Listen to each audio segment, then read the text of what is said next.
Um, Live there. I'm live there. Trying to get us all together here. Um, Glad to see everybody tonight. Happy Monday. Appreciate you all being here. And share a few moments together and hopefully guide our thinking. I'm going to take a bit of a turn. Just hit the pause button on the book of Colossians tonight, if you don't mind, because I would really like to address another matter that I've been asked about, people have been wondering about, and I thought I would just take this moment to address that. So we'll give everybody a chance to join us. If you are with us tonight, glad to have you. Hi, Melania. Hi, Dally, or D. Alley. Is that Alley? And then Janet and Steve, glad to have you with us. Looking forward to this. And happy to, Pokemon, good to see you. Iraida, welcome back. Rolando, I'm thankful for everybody that joins us, and I don't think everybody has to check in or let us know, but if you do, glad to welcome you. All of a sudden today, I mean, I've just been, it's been a swamp day. I've had lots going on and plenty to get done, and thankful for the productivity of stacking stuff on top of stuff. But then it starts to wear on me and I start feeling a little bit weary of mind, and I hope that won't be distracting to you tonight. I imagine Mondays are similar for many of us. That, hey Jess, welcome. Hanato, good to see you. Belle, glad to welcome everybody. I'm going to take a turn from the letter to the Colossians tonight, just for a moment, and wanted to bring you into some of my thinking about the crisis at hand. I've, as of last week, after this horrible, blatant abuse of power and what appears to be such an inhumane injustice that never should have happened, and we would just wish if there were any way that it never could happen again, that would be our future. But some of us have lived long enough to remember, to realize and remember that these headlines seem to be repeated regularly and tragically. And so I really want to just talk with you about that for a few moments tonight. So welcome, Louis, Suya, Thomas, glad to welcome you guys. I've been heartsick about it, not just heartbroken, I'm heartsick. It's a sickening thing to then to have foisted upon us, and then that we are seeking to shoulder in the midst of an already high crisis time for our nation and for many of us personally. Some of us, perhaps you, have not been out too much, and then to have this type of inhumanity thrust into our faces and into our hearts. So what did I do? And then this weekend, some of you may be checking me out today because you've been wondering, well, why didn't Bill just put everything on hold and deal with this tragedy, this inhumanity, this injustice from the platform on Sunday? Why didn't we just call an emergency timeout and step into the middle of it? So I feel like probably you'd like to have an explanation. If that's you, I know you would want to have one. I've got a couple. I'm not going to try to justify myself, but I will tell you, as a parent and as a lover of young people, that we had planned this Sunday to be a graduate expression of celebration for our senior class of 2020 for some time. And they've already had so many of their joys be upended and usurped, hijacked literally from their experience, that I just didn't want this Sunday to be another one of those. I wanted Sunday to deal with adolescence, the challenges, the joys, the celebrations, the victories of it. And then as a church family, since mostly our church family is connecting with us, we wanted to celebrate our young people. We have always been defined in our culture by celebrating our young people, and I wanted that to happen. So that's what we did. And then we also had a graduation celebration of a kind Sunday evening, even though the curfew tried to hijack that one from us, but we just moved it to meet earlier and celebrate it anyway. And we tried to keep our social distance, though I'm not sure we did it all the way, but it's hard not to want to hug one another when we're celebrating each other, and especially the graduation celebration of such outstanding seniors that are now rising to engage their opportunity. And that opportunity is full of challenge, but we just didn't want to lose that moment. So that's one of the reasons. The other one is that this is personal to me. I'm not in the habit of letting, and please understand me, I could be tweaking somebody right now, but I don't let the headlines determine my preaching.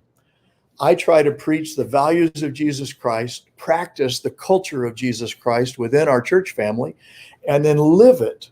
And so rather than letting the message itself suddenly take a hard right turn and then show up with a white guy throwing words at a crisis at hand, I chose instead, once again, rightly or wrongly, I'm just letting you know where I was, to allow our culture to speak. And of course, our culture did. We have a pastor of color who spoke and told his story right in the middle of my message, which was part of the Christ message for the day. We had one of our outstanding leaders lead us in prayer, Devin Lane, a young man of color, but of outstanding character in the midst of it. So we let Devin lead us in prayer. We had our Jamaican pastor of engagement, Lance, welcome us in the virtual lobby, and as is characteristic of him, just live his Christ life publicly with us. So rather than throw a white guy, now please don't be offended by this, but a white guy throwing words at an issue that we all already know is not what we want, is not the full solution to the issue at hand. So I hope you understand that I don't think following Jesus is a matter of words, it's a matter of deeds.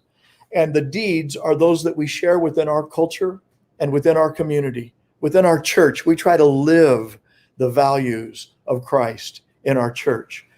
And I have posted already on social media. I have directed all of my followers to consider the backstory of Mr. Floyd, a brother in the faith who God had used powerfully in Houston, Texas as a mentor to so many. So if any of you are following me on social media, then you can educate yourself as to our brotherhood in the faith, which I had already done as well. And so I just want to let you know. And then I also retweeted and reposted Coach Tony Dungy's amazing voice, as a man of color and as an outstanding leader of character, to just join him and say, thank you, Coach, for coaching us in life.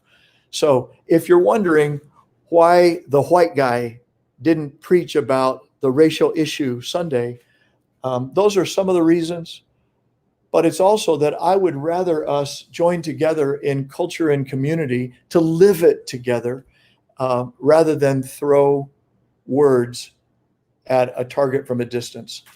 Something else that I did immediately was call up personally leaders that I am connected with, that I value and respect from the community and from our own church. Leaders who are not just a white guy in the middle of this issue, but a leaders that a white guy could learn from, and just say, may I be your student?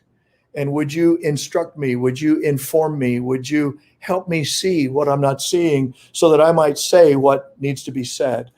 And based on feedback that I received from these people of color in my heart of following Jesus, we've been living the culture, living the community within the church. That's a John 3:16 church. You know, Christ Journey Church is one of the most diverse churches in the nation. And that's not my words. Jimmy Mayato, President, CEO of Compassion International, with whom we partner to care for the children of the nation. That was his viewpoint and still is. So what we seek to do at Christ Journey is live the Christ journey and not just pick social issues of the day that may be dominated by the headlines. Not that they don't matter, they matter so much. But that's why I wanted to respond tonight. So maybe you already need to forgive me for some of what I've said because of your perspective. But I want you to know I value your perspective. I thank God for our church family. I especially look forward to hearing, even this Sunday, to the voices of those who from the inside have been living this personally. And so perhaps you'd want to join us this coming Sunday when, once again, I'm not planning on hijacking the prepared talk, but I'm going to engage us from the voices of our people to, once again, try to say, what would it look like if we were really grown up in Jesus? Last week was on adolescence. This week is going to be on spiritual adulting, being adults, following Jesus in today's world. So pray for me as we continue to finish that preparation. And then thank you for listening to me tonight and joining me in prayer. Our nation needs prayer. Our families, our homes, our children, our parents, our economy, our disease, our racial injustice.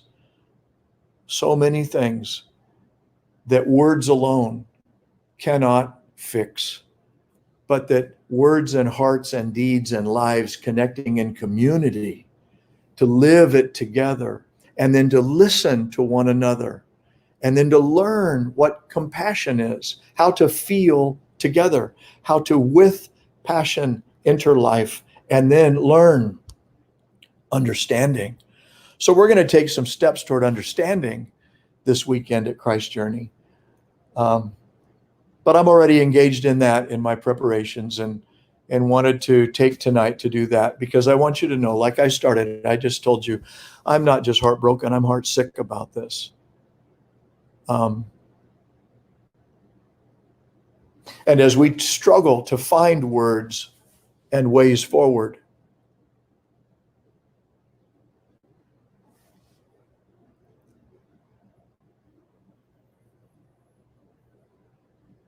James is the verse that comes to mind for me. Can we bring that up? James chapter 1, I think it is. Brothers and sisters, everyone, take note of this. Everyone. This is for everyone. This is not just for those that Paul wrote to in Colossae who were, that when he was locked up. This is words of wisdom that the brother of Jesus, the half brother of Jesus, wrote to Jews if anybody was accustomed to being abused racially, it was the Jewish population in the Roman Empire. And James was writing to them. And he said, my dear brothers and sisters, he was feeling with them. But he said, take note of this. Everyone should be quick to listen, slow to speak. Why does sometimes Pastor Bill not immediately get up and say something? Well, I need to do this. Think before I speak. Be quick to listen, slow to speak. And then look at this, slow to become angry. Slow to become angry. Some things in this world are really worth getting angry about. We should be outraged about some things in this world. Yes, Jesus was. But before we act and speak, we should be slow and think. And what does the next verse say? I think verse 20. Because human anger does not produce the righteousness that God desires. Sometimes when it feels like the right thing to get it off my chest, it will not have the intended results, God's righteousness. It may feel right to me, but it doesn't land right on somebody else. So we're seeking prayerfully to think right, do right, speak right, and lead right in a way that heals people and doesn't just feel right because I'm so angry about this. The anger of man doesn't always produce the righteousness that God desires. And then we wind up saying, oops, I should never have said that. Please forgive me. And those can be some of the most right words that any of us can speak. One other thing I want to share before we conclude in prayer today is that one of our staff, and I won't speak fully for her story, but she's the mother she's a white mother of a black son-in-law. And all weekend long, we have been praying for this son-in-law because he finished his police training and was now assigned to take a front row seat, seeking to protect and to provide justice, even for those that were voicing their protests peacefully. He was assigned to the Miami-Dade Police Department to protect. Took a brick in the head because of an angry protest and heard words repeated to him about how he didn't need to be alive and what he was doing was not worthy. How different from words he was hearing just a week, 2 weeks ago, saying, you're one of the heroes, one of the first responders, one of the ones that we can count on to stand in the gap. Oh my goodness.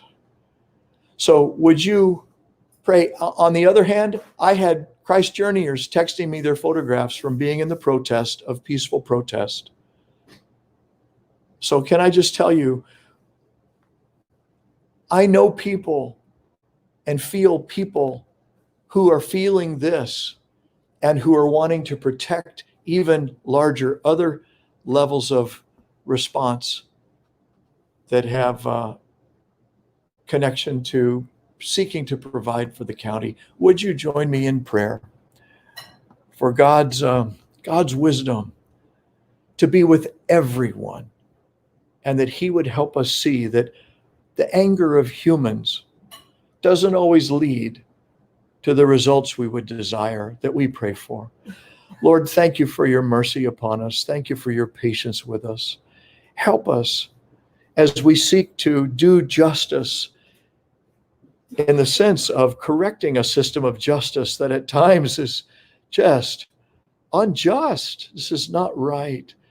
Help us find our way forward and not blame those that are blameless in some of the current crisis, but also to find our place to be makers of peace and to thank those that are seeking to serve, whether finding their voice in the protest or seeking to protect the rights of those that are citizens enjoying the freedom of protest. Guide us, Lord, to love mercy as we do justly, and most of all, to walk humbly with you. In your name I pray. Amen.